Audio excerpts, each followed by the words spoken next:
দেখো, এর আগের ভিডিওতে আমি বল ও গতি এই অধ্যায় থেকে সরণ নিয়ে কিন্তু ডিটেলসে আলোচনা করেছিলাম। কেমন? আজকে দেখো আমরা বল ও গতি এই অধ্যায় থেকে যেই ভৌত রাশি সম্বন্ধে বিস্তারিতভাবে জানবো সেটা হচ্ছে দ্রুতি। তো তোমাদের ক্লাস 9-এর সিলেবাসে দ্রুতি সম্বন্ধে যেই যেই বিষয়গুলো উল্লেখ করতে বলা হয়েছে সেগুলো নিয়েই কিন্তু এখানে আমি বিস্তারিতভাবে আলোচনা করব। তো প্রথমেই আমরা দেখে নিই দ্রুতি কি। দ্রুতি কি দেখো, সময়ের সাপেক্ষে কোনো বস্তুর দূরত্ব অতিক্রম করার হারকে আমরা বলবো দ্রুতি। কেমন? আমি আবারও বলে দিচ্ছি, সময়ের সাপেক্ষে কোনো বস্তুর দূরত্ব অতিক্রম করার হারকেই আমরা বলবো দ্রুতি। তাহলে দ্রুতি আমরা পরিমাপ করব কিভাবে? একক সময়ে বস্তুটি যে দূরত্ব অতিক্রম করে তাই হলো দ্রুতির পরিমাপ। আমি আবারও বলে দিচ্ছি, একক সময়ে বস্তুটি যেই দূরত্ব অতিক্রম করে তাই হলো বস্তুর দ্রুতির পরিমাপ। তাহলে আমরা কি বলতে পারি? দ্রুতি সমান কি হবে? দ্রুতি হচ্ছে মোট অতিক্রান্ত পথের দৈর্ঘ্য ডিভাইডেড বাই মোট সময়। কিভাবে সেটা আমি এখন দেখো তোমাদের এখানে বলে দিচ্ছি। ধরলাম কোনো গতিশীল বস্তু টি সেকেন্ডে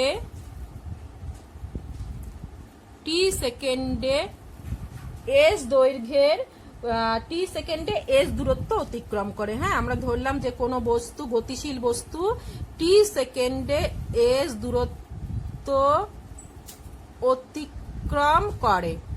তাহলে দ্রুতির পরিমাপ আমরা কিভাবে করব? একক সময়ে বস্তু যেই দূরত্ব অতিক্রম করে সেটাই হচ্ছে দ্রুতির পরিমাপ। সুতরাং টি সেকেন্ডে যদি গতিশীল বস্তুটি এস দূরত্ব অতিক্রম করে তাহলে একক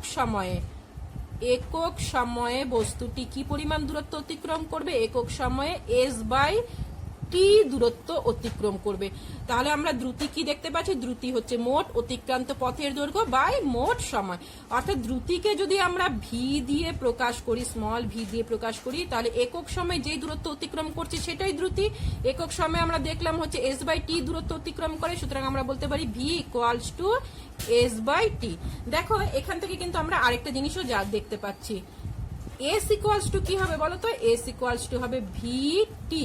অর্থাৎ আমরা এখান থেকে বলতে পারি অতিক্রান্ত দূরত্ব ইকুয়ালস টু কি? অতিক্রান্ত দূরত্ব মানে এস, অতিক্রান্ত দূরত্ব ইকুয়ালস টু কি হচ্ছে? দ্রুতি এবং সময়ের গুণফল। কেমন? তাহলে আমরা দেখলাম দ্রুতি মানে কি? মোট অতিক্রান্ত পথের দৈর্ঘ্য ডিভাইডেড বাই মোট সময়। অর্থাৎ একক সময়ে কোনো গতিশীল বস্তু যে দূরত্ব অতিক্রম করছে সেটা দিয়েই কিন্তু আমরা দ্রুতির পরিমাপ করছি। এবার দেখো, এই যে দ্রুতির পরিমাপ যখন আমরা করছি, এবার দূরত্ব দিয়ে পরিমাপ করছি দ্রুতির পরিমাপ। তো এবার যেহেতু দূরত্ব যেহেতু পথ নির্ভর, হ্যাঁ, দূরত্বটা মানে পথ নির্ভর মানে হচ্ছে কোনো গতিশীল বস্তু দেখো দূরত্ব পরিমাপ করার জন্য আমরা কি করে থাকি না, বস্তুটি সরল বা বক্রপথে যতটা পথ অতিক্রম করে তার দৈর্ঘ্য নির্ণয় করতে হয়। এবার দূরত্ব তো পথ নির্ভর, এই দূরত্ব কিন্তু আঁকা বাঁকা যে কোনো পথেই হতে পারে। আমি একটু ছবি এঁকে দিলে তোমরা ভালোভাবে বুঝতে পারবে। যে ধরো এখানে একটা বস্তু রয়েছে, এ অবস্থানে একটা বস্তু রয়েছে। এবার এ অবস্থান থেকে এই বস্তুটি এখানে ধরো বি অবস্থানে যাবে। এই গতিশীল বস্তুটি এ অবস্থান হচ্ছে প্রাথমিক অবস্থান আর বি অবস্থান হচ্ছে অন্তিম অবস্থান। এ অবস্থান থেকে বি অবস্থানে যাবে। দেখো, এ অবস্থান থেকে বি অবস্থানে কিন্তু বস্তুটি এইভাবেও যেতে পারে, এরকম করে গেল, এরকম করে গেল, এরকম করে গেল, এইভাবে গিয়ে বি অবস্থানে পৌঁছালো। তাহলে এই যে দূরত্বটা, অর্থাৎ এখান থেকে এই যে দূরত্বটা, এই দূরত্বটা কিন্তু আমরা দেখতে পাচ্ছি কি সরলও হয়ে বক্রপথ হয়েছে, সরল রৈখিকও হয়েছে, আবার বক্রপথ রয়েছে। এবার দূরত্ব আমরা কি দেখতে পাচ্ছি? যে দূরত্বটা আমরা সবসময় অতিক্রান্ত পথ বরাবর পরিমাপ করতে হচ্ছে। এবার এই দূরত্বটা কিন্তু দেখো দেখতে পাচ্ছি কি আঁকা বাঁকা যে কোনো রকমেরই হতে পারে। তাহলে দূরত্বের যেহেতু কোনো নির্দিষ্ট অভিমুখ নেই, তাহলে দ্রুতিরও কিন্তু কোনো অভিমুখ থাকে না। আমি আবারও বলে দিচ্ছি যে দূরত্বের যেহেতু কোনো, কারণ এই যে অতিক্রান্ত পথ বা অতিক্রান্ত পথটা আঁকা বাঁকা হতে পারে, অর্থাৎ আমরা বলতে পারি যে দূরত্বের যেহেতু কোনো নির্দিষ্ট অভিমুখ নেই, তাই দ্রুতিরও কিন্তু কোনো নির্দিষ্ট অভিমুখ নেই। তাহলে দেখতে পাচ্ছি যেহেতু দ্রুতির কোনো নির্দিষ্ট অভিমুখ নেই, তোমরা জানো যে যেই ভৌত রাশির শুধুমাত্র মান রয়েছে কিন্তু কোনো নির্দিষ্ট অভিমুখ নেই, সেই ভৌত রাশিটা কি হবে? স্কেলার রাশি। তাহলে আমরা কি বলতে পারি? দ্রুতিও কিন্তু একটা স্কেলার রাশি। কেমন? কারণ দেখো, দ্রুতি বোঝানোর জন্য, দ্রুতি প্রকাশ করার জন্য কিন্তু আমাদের শুধুমাত্র মানের প্রয়োজন। হ্যাঁ, দ্রুতির কেবলমাত্র মান রয়েছে, কিন্তু দ্রুতির কোনো সঠিক নির্দিষ্ট অভিমুখ বা দিক নির্দেশ করার প্রয়োজন হয় না দ্রুতি বোঝানোর জন্য। তাই দ্রুতি কিন্তু একটা স্কেলার রাশি। কেমন? এবার আমরা কি দেখব? পরের যে বিষয়টি রয়েছে সেই বিষয়টি হচ্ছে দেখো দ্রুতির মাত্রীয় সংকেত। দ্রুতির মাত্রীয় সংকেত কি হবে, এখান থেকে আমরা দেখতে পাচ্ছি, পরিষ্কার বুঝতে পারবো। দ্রুতির মাত্রীয় সংকেত কি হবে, অতিক্রান্ত পথের দৈর্ঘ্যের মাত্রা এবং ডিভাইডেড বাই সময়ের মাত্রা। কেমন, তাহলে দ্রুতির মাত্রীয় সংকেত কি হবে, অতিক্রান্ত পথের দৈর্ঘ্যের মাত্রা ডিভাইডেড বাই মোট সময়ের মাত্রা। এবার দেখো দৈর্ঘ্যের মাত্রা আমরা জানি কি, দৈর্ঘ্যের মাত্রা হচ্ছে এল, দৈর্ঘ্যের মাত্রা এল এবং সময়ের মাত্রা কি টি। তাহলে দ্রুতির মাত্রীয় সংকেত কি হবে, সুতরাং আমরা বলতে পারি যে দ্রুতির মাত্রীয় সংকেত হবে এল টি টু দি পাওয়ার -1। কেমন, এবার এটা হলো দ্রুতির মাত্রীয় সংকেত। এবার আমরা দেখব দ্রুতির একক। তো তোমাদের সিলেবাসে কিন্তু দেখো সিজিএস পদ্ধতিতে এবং এসআই পদ্ধতিতেই দ্রুতির এককের উল্লেখ করতে বলা হয়েছে। হ্যাঁ, তো আমরা এককগুলো দেখে নিই। সিজিএস পদ্ধতিতে দ্রুতির একক কি হবে, সিজিএস পদ্ধতিতে দ্রুতির একক হবে, সিজিএস পদ্ধতিতে দ্রুতির একক কি হচ্ছে, মানে প্রথমে আমাদের কিসের একক বের করতে হবে, অতিক্রান্ত পথের দৈর্ঘ্যের একক, অতিক্রান্ত পথের দৈর্ঘ্যের একক ডিভাইডেড বাই সময়ের একক। এবার সিজিএস পদ্ধতিতে অতিক্রান্ত পথের দৈর্ঘ্যের একক কি, সেন্টিমিটার ডিভাইডেড বাই সময়ের একক, অর্থাৎ ডিভাইডেড বাই সময়ের একক কি সিজিএস পদ্ধতিতে সেকেন্ড।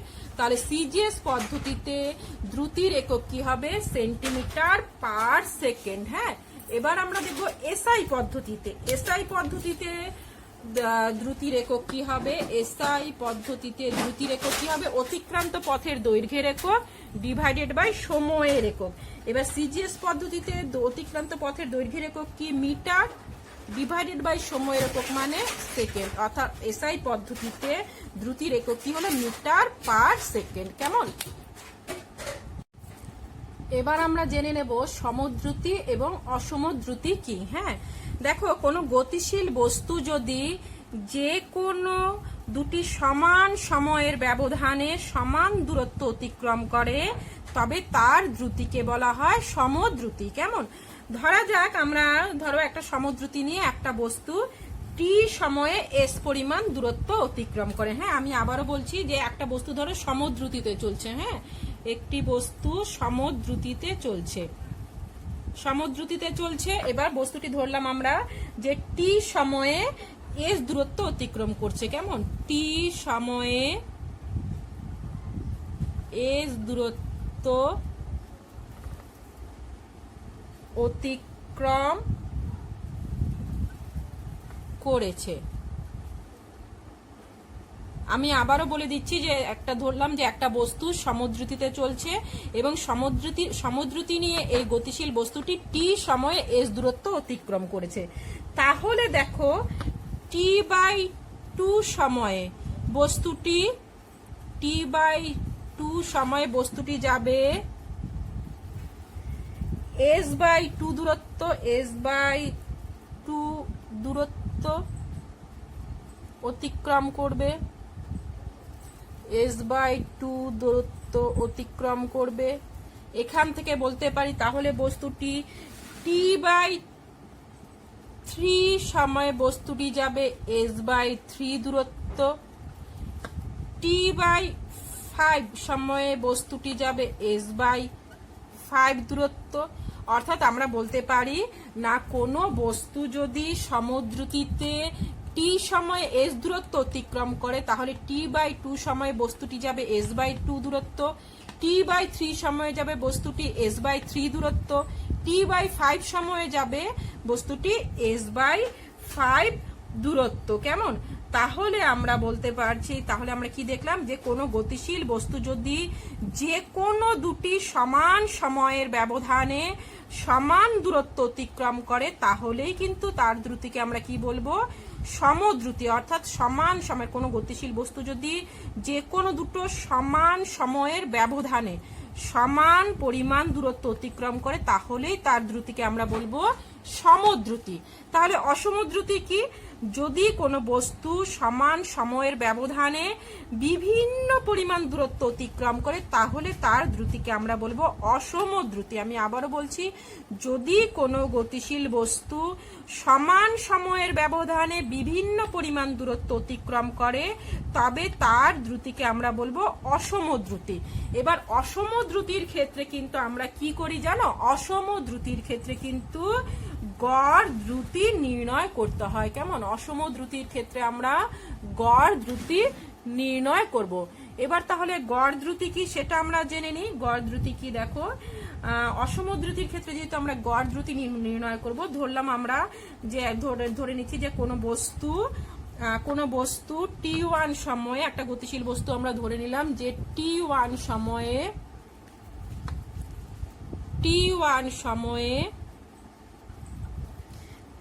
সময়ে s1 দূরত্ব গেল, s1 দূরত্ব অতিক্রম করে,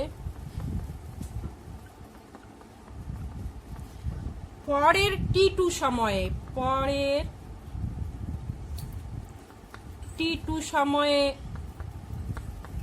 s2 দূরত্ব অতিক্রম করলো, আর শেষ t3 সময়ে s3 দূরত্ব অতিক্রম করলো। কেমন? তাহলে দেখো এখানে বস্তু দ্বারা অতিক্রান্ত মোট দূরত্ব কি? এখানে বস্তু দ্বারা মোট অতিক্রান্ত দূরত্ব কি হচ্ছে? বস্তু দ্বারা মোট অতিক্রান্ত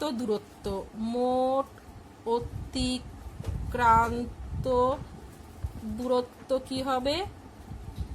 s1 প্রথম t1 সময়ে s1 দূরত্ব অতিক্রম করলো, পরের t2 সময়ে s2 দূরত্ব অতিক্রম করলো, শেষ t3 সময়ে s3 দূরত্ব অতিক্রম করলো। তাহলে বস্তু দ্বারা মোট অতিক্রান্ত দূরত্ব কি? s1 plus s2 plus s3, আর মোট ব্যয়িত সময় কত হলো? মোট ব্যয়িত সময় কি হচ্ছে? t1 plus t2 plus t3। তাহলে গড় দ্রুতি কি হবে? সুতরাং গড় দ্রুতি আমরা বলতে পারি গড় দ্রুতি, এটা এই চিহ্ন দিয়ে আমরা ভি বার বোঝাচ্ছি, অর্থাৎ গড় বোঝাচ্ছি। গড় দ্রুতি ইকুয়ালস টু কি? মোট অতিক্রান্ত দূরত্ব ডিভাইডেড বাই মোট সময়। কেমন? তাহলে আমরা গড় দ্রুতি কিভাবে বোঝাবো? মোট অতিক্রান্ত দূরত্ব ডিভাইডেড বাই মোট ব্যয়িত সময়। অর্থাৎ আমরা বলতে পারি গড় দ্রুতি কি হলো? মোট অতিক্রান্ত দূরত্ব ডিভাইডেড বাই মোট ব্যয়িত সময়। তাহলে গড় দ্রুতির সূত্রটা কি? গড় দ্রুতির সূত্র দেখলাম আমরা, মোট অতিক্রান্ত দূরত্ব ডিভাইডেড বাই মোট ব্যয়িত সময়। এখান থেকে দেখো আমি এই সাইডে লিখে দিই, এখানে আমার জায়গাটা আছে, বা এখানে আমি উপরে মুছেও লিখে দিতে পারি। এই জায়গাটা মুছে দিই। আমরা এখান থেকে দেখতে পাচ্ছি গড় দ্রুতি কি হচ্ছে? মোট অতিক্রান্ত দূরত্ব কত? s1 plus s2 plus s3, মোট ব্যয়িত সময় কত? t1 plus t2 plus t3। কেমন? এই হলো আমাদের গড় দ্রুতি নিয়ে বিস্তারিতভাবে আলোচনা। অর্থাৎ আমরা বলতে পারি গড় দ্রুতির সংজ্ঞা আমরা এখান থেকে দিতে পারি। গড় দ্রুতি কি? কোন সময়ের অবকাশে মোট অতিক্রান্ত দূরত্ব এবং সময়ের অনুপাতকে গড় দ্রুতি বলা হয়। হ্যাঁ, আমি আবারও বলে দিচ্ছি, না কোনো সময়ের অবকাশে মোট অতিক্রান্ত দূরত্ব এবং সময়ের অনুপাতকে গড় দ্রুতি বলে। কেমন?